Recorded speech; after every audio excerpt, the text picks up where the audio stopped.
Anatomy of a Phenomena, Part 2, a Social Studies Report for Grade 10 by Lloyd and WSJ. Continued. In North America, we have folk tales which describe mythical creatures similar to bobs, aka floaters. The Iroquois were plagued by flying heads, huge faces 6 feet in length, with bat-like wings and vicious claws.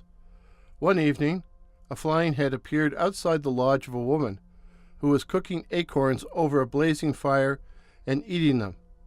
Observing this by looking through the smoke hole at the top of the hut, the flying head forced its way in, determined to enjoy the delicacy the woman was consuming so heartily.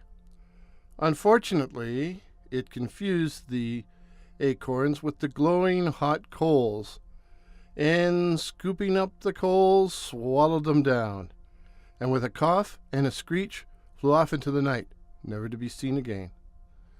The Indians, who inhabited the area around the mouth of the 16, seemed to credit flying heads to extraterrestrial origins.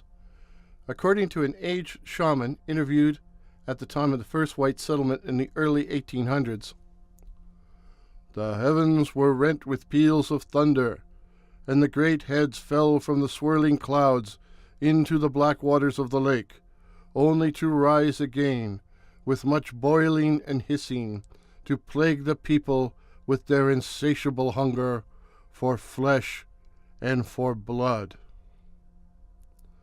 Some scholars suggest the quote above is merely a parable to explain the creation and existence of blood-sucking insects, such as mosquitoes, but could it not also be an account of the origin of those anomalous beings known as floaters? As well as in Canada, witches in El Salvador, in Central America, also had the ability to detach their heads from their bodies, flying through the night skies to terrorize their communities. The only remedy to prevent a witch from reattaching her head at dawn was to put hot ashes along the top of the neck, thwarting the supernatural procedure.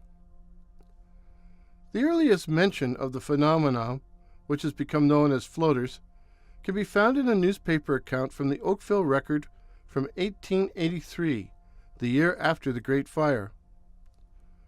A farmhand called Thomas was returning home from a barn dance last Saturday night when he had a most unusual experience. As the hour was late and he was feeling fatigued following the exertions of the evening, he decided to take a shortcut by following the dirt trail across land owned by Mr. Griffith. It was a balmy evening, lit up by the brilliant rays of a full sturgeon's moon, and the young fellow had no problem finding his way, in spite of the lateness of the hour. Part way along the path, when out in the middle of a large section of open field, he began to imagine he was being followed, and turning around to look, was confronted by a hideous apparition, a severed head with a small swart face, wild locks, and smoldering eyes of flame, staring him face to face. Thomas peeled away in abject terror, not stopping until he had reached the end of the trail. Turning to see if he was still being pursued, he was frightened afresh to find the head dangling before him and regarding him with malicious intent. The plucky youth snatched a handful of loose dirt from the path and dashed it into the eyes of his uncanny pursuer, blinding it and causing it to emit a series of high-pitched shrieks. The young farmer took advantage of the confusion to hasten to a nearby barn, where he hid in the loft until daylight. Our only advice to young fellows who will go to dances is to avoid dark pathways at night and to leave go the rye whiskey. This report to be continued.